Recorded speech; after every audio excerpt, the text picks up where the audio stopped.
On paper, Portage has 7 councillors, 7 people, 7 perspectives, 7 different ways of thinking. Yet, we never see them disagree. That is a concern. Disagreement is how the public sees a decision from more than one angle before it becomes permanent. The whole point of electing 7 people is to have 7 sets of eyes on every decision.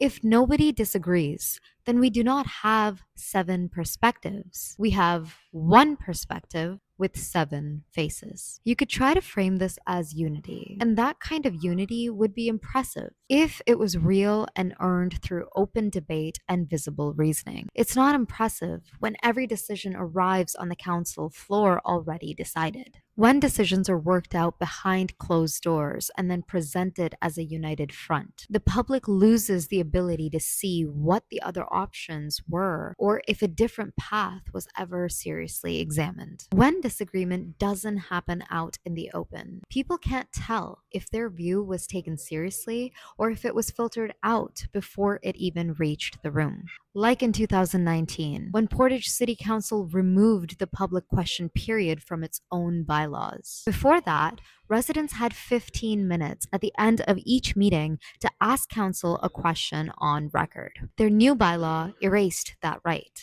Question period was gone, and in its place was Section 3.8.9 of the new bylaw. The public shall not participate in discussion unless the public is asked for their participation. Portage residents objected at the time. Some saw it as a way for councillors to avoid uncomfortable questions in public, but council's defense was technology. At the time, City Councillor Knox was quoted in the Winnipeg Free Press saying she voted to remove question period because she believes the public doesn't need it now that we have emails, cell phones, and social media. You can always reach us online, they say. In reality, the opposite is true. You can't disagree when they can just ignore or miss your email or turn off public comments like they already do. Take a look at the city's official account.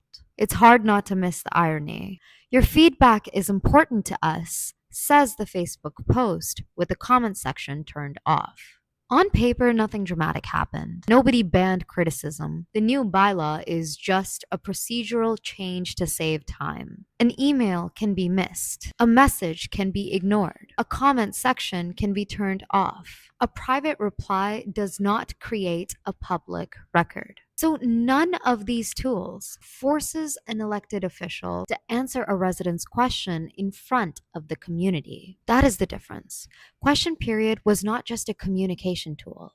It was a public accountability mechanism. Council did not replace it with a stronger version of accountability. They replaced it with private channels that council could manage, ignore, or control. Put together, that's how you get 7 people protecting each other, avoiding public disagreement while the public is told, look how united your council is. Unity should come after honest public disagreement, not instead of it. If every decision arrives already settled, the public is not watching council think. The public is watching council agree. 7 councillors become 7 faces for one way of thinking. That is performative diversity. Functional diversity is different. Functional diversity means each seat brings a different kind of judgment into the room. That is what 7 councillors are for. Not 7 personalities, but 7 public functions. A good council does not need constant conflict. It needs different minds testing the same decision from different angles. Because diversity is not about who sits in the chairs. It's about what function each person performs once they get there. You're watching Origin.